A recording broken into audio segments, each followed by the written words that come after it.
انہوں نے اس لالچ میں آ کر بھی صدام حسین کے بارے میں یہ اطلاع دی. تو امریکنز نے حالانکہ وہ رقم ان کو اگر دے بھی دیتے تو اس میں یہ تھا کہ اصل جو انفارمیشن تھی وہ تو اس ابراہیم عمر نامی ان کے باڈی گارڈ نے دی تھی. لیکن امریکنز نے یہ کہہ کر ان کو رقم بالکل نہیں دی کہ آپ نے جو ہمیں بتایا ہے وہ آپ نے رضامندی سے نہیں بتایا، بلکہ آپ نے ڈیورنگ انویسٹیگیشن کا جو پروسیس تھا یا جو بھی ان کا طریقہ ہوگا ٹارچر کا یا کوئی بھی XYZ طریقہ ہو سکتا ہے، جو پوری دنیا کے اندر مختلف جو ایجنسیز ہیں، سیکرٹ ایجنسیز ہیں، وہ انفارمیشن لینے کے لیے جس طرح واٹر بورنگ ہے، کرنٹس ہیں، اس طرح کی وہ انفارمیشن لینے کے لیے وہ ایک انسان کے ساتھ استعمال کرتی ہیں. تو وہ ان کا کہنا یہ کہ انویسٹیگیٹو جو ہم نے طریقہ اپنایا اس کے تحت جو ابراہیم عمر ہے اس نے ہمیں صدام حسین کی اطلاع دی اور ہم جو ہیں وہ صدام حسین تک جا پہنچے اور بالآخر ہم نے صدام حسین کو پکڑ لیا.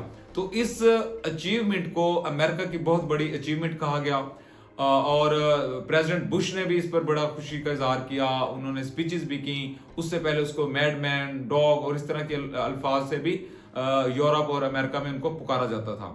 اور یہ جو فرسٹ جب انہوں نے ان کا ایک پریس کانفرنس کے تحت انہوں نے یہ بتایا، کیونکہ یہ آپریشن تقریباً 3 سے 4 گھنٹے یہ جاری رہا تھا پریزیڈنٹ صدام حسین کو پکڑنے کے لیے، اور تقریباً رات 10:30 بجے کے قریب ان کو اریسٹ کیا گیا.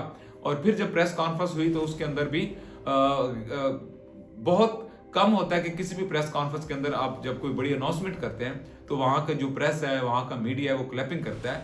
نہ صرف صدام حسین کی اریسٹ پر کلیپنگ کی گئی بلکہ کچھ لوگوں نے وہاں پر نعرے بھی لگائے. صدر صدام حسین کا اگر دور دیکھا جائے تو وہ ایک بڑا ایک پاورفل دور تھا. انہوں نے اپنے دور میں 90s میں بھی جنگ کی، انہوں نے عراق کے اوپر بھی حملہ کیا، انہوں نے اپنے مخالفین کو دبانے کے لیے بھی بڑی ایک پاورفل حکمت عملی تیار کی تھی. اس کے علاوہ ان کے جو بیٹے تھے ادے اور کسے، وہ بھی صدام حسین کا ایک دائیں اور ایک بایاں بازو سمجھا جاتا تھا. اور ایون کہ ان کی جو بیٹی تھی رات صدام، وہ بھی بڑی پاورفل سمجھی جاتی تھی. تو ڈیورنگ وار صدام حسین کو یہ اندازہ تھا کہ وہ یہ سمجھتے تھے کہ جو جنگ سٹارٹ ہوئی ہے 2001 کے اندر، یہ within 1 or 2 year جو ہے یہ رک جائے گی یا ختم ہو جائے گی. لیکن ایسا نہیں ہوا. اس کا جو اختتام ہے وہ صدام حسین کی اریسٹ سے لے کر ان کے کیس چلا اور ان کو ایٹ دا اینڈ ان کو پھانسی دی گئی. تو دسمبر 2006 کو صدام حسین کو پھانسی دی گئی. جب انہیں یہ اطلاع ملی کہ آپ کو صبح ہینگ کر دیا جائے گا تو وہ بڑے نا امید سے تھے، لیکن انہوں نے پھر صبح وضو کیا اور اپنے اسی طریقے کے ساتھ وہ اس پہ آئے، جو پھانسی گھاٹ ہے اس پر آئے. اور 30 دسمبر 2006 کا وہ دن تھا جب صدر صدام حسین کو پھانسی دے دی گئی. اور پوری دنیا کے لیے جو مسلم کمیونٹی تھی، جو ان کے چاہنے والے تھے، ان کے لیے شاکنگ نیوز یہ تھی کہ عید الاضحیٰ کا دن تھا. اور صبح جب اخبارات جو پچھلے دن کی پبلش ہوئی تھی اگلے دن، تو اخبارات میں سب میں یہی تھا کہ صدر صدام حسین کو صدر صدام حسین کو عراق کی جیل میں عراق کی عدالت نے پھانسی سنا دی اور پھر اس میں ان کو پھانسی بھی دے دی گئی.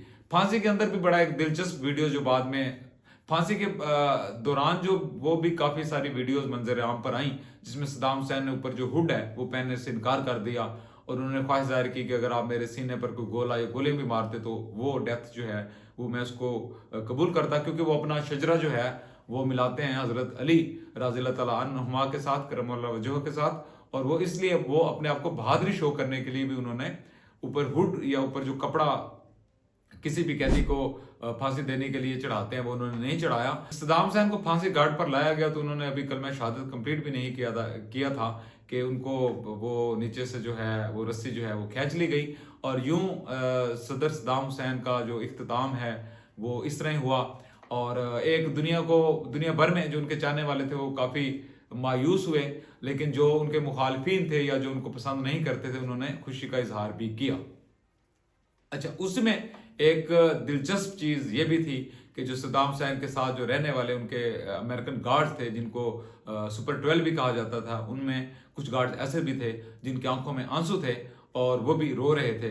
اور اس میں سے ایک گارڈ کے پاس انہوں نے جب صدام حسین جب جانے لگے تو انہوں نے اپنی گھڑی کا ان کو گفٹ بھی دیا اور انہوں نے اپنی بک کے اندر لکھا کہ وہ گھڑی آج بھی میری ڈرائنگ روم کے اندر موجود ہے اور میں اس کو کبھی کبھار دیکھ لیتا ہوں اور مجھے پھر صدام حسین کی یاد آ جاتی ہے. آپ اپنی رائے کا اظہار نیچے کمنٹس میں دے سکتے ہیں. خدا حافظ.